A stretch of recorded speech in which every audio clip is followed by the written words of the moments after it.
Sumarbúðirnar á Ástjörn í Kelduhverfi eru orðnar 75 ára. Þær voru stoppsettar 1946 og hafa verið hér alla götu síðan á þessum stórkostlega stað sem á degi sem þessum er ekkert minna en paradís á jörðu. Árni, hvað stendur til hér í dag? Það er 75 ára afmæli okkar hérna á Ástjörn. Við erum búin að vera hér með kristilegar sumarbúðir í 75 ár og erum afskaplega þakklátt fyrir að geta verið svo lengi hér í þessu starfi og bara tilefni og ærið tilefni til að halda upp á það. Já. Þið fáið aldeilis góðan dag til þess? Já, þetta er búið að vera yndislegt veður núna eins og náttúrulega víða land og börnin sem voru hérna og fóru í gær voru búin að vera í 8 daga og fengu alveg yndislegt veður allan tíma. Voru að synda í tjörninni og við vorum með sólavörnin út allt og það var bara yndislegt.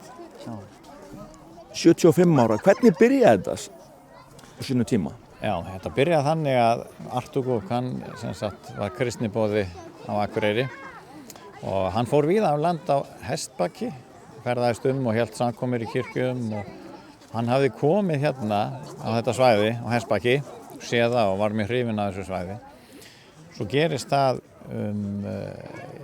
1945 þegar breski herinn er að tygja sig til brottfarar á Íslandi að honum er gefinn braggi, hermannabraggi og þá fer hann að hugsa hvað hann geti notað hann og þá myndi hann eftir þessum stað, hérna Ástjörn í Kelduhverfi og sumarið 45 þá fara þeir, hann og Sæmundur G. Jóhannesson, sem oft kallaði Sæmundur í Sjónarhæð, þá fara þeir hingað og tjölduðu hérna á lóðinni og svo með morguninn þá höfðu bænastund báðir saman og svo röltuður yfir í á sem er hérna hinn með vatnið og þegar við komum þangað þá hittu þeir ábúanda sem var Sigríður, hún var ekkja og spjölluðu hana og spurði síðan hvort þeir mættu fá leyfi til að reisa bragga og vera með sumarbúð fyrir börn og Sigríður sagði að það var nú margir búnir að biðja að fá að vera á þessum stað hún hefur sagt nei við alla en hún gæti ekki sagt nei við börnin og okkur þykir alltaf svo vænt þetta svar því að fyrir viki höfum við fengið að vera hérna alla þennan tíma og þetta er yndislegur staður og ef hún hefði sagt nei, já, þá væri sagan svolítið öðruvísi.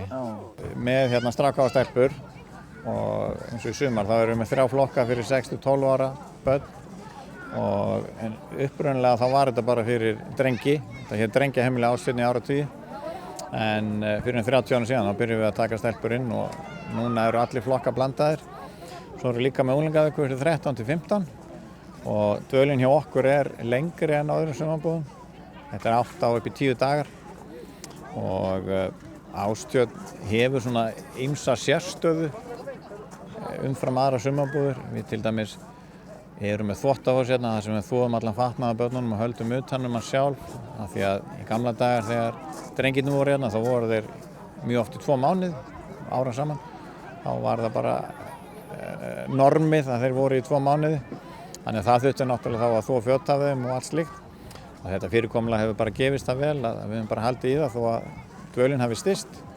Og svo eru náttúrulega mjög fallegt vatnin á Ástjörn og erum með mjög stóran bátaflota, það eru 25 báta og ég veit ekki til þess að nokkra aðra sumarbúðir séu með viðlíka flota og svo erum við náttúrulega í þjóðgarði. Þetta eru einar sumarbúðirnar sem eru innan þjóðgarðs og við